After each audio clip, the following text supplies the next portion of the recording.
మా కడుపులో మంట మీకు సపోర్ట్ చేయడం ఆపేస్తా కానీ మీకు అర్థం కాదురా. మొదటి నుంచి ఆర్సీబీ జెండా మోసుకుంటూ వీధి వీధి తిరిగాంరా. 16 సంవత్సరాలైంది. ఇంకా మీ జెండా మోస్తూనే ఉన్నాం. మీరు గెలవలేదు.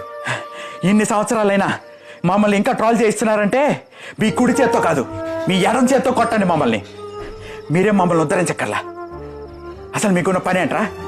బాగా ఆడడం, అది కూడా నొప్పిగా ఉందా? మీ ఫ్యాన్స్ పరువు గురించి పట్టించుకోనప్పుడు మీరు నాకు శవంతో సమానం. నిజంగా చెప్తున్నాను, వారి దృష్టిలో మీరు అంతే. చాలు, ఇక మా వల్ల కాదు. దయచేసి ఇక్కడి నుంచి వెళ్ళిపో. రే అరే, ఆర్సీబీ జెండాలు నేను చించిపారు. మీకు ఒక్కటి కనిపించిన నేను చంపేస్తా. ఒక్కటి కూడా నాకు కనిపించడానికి వీల్లేదు. ఆ ఆపోజిట్ టీంలకి ఉఫ్ ఉఫ్ అంటే రన్స్ లీక్ చేస్తున్నారే, అది రన్స్ కాదురా, ఆర్సీబీ ఫ్యాన్స్ పరువురా. పరువురా.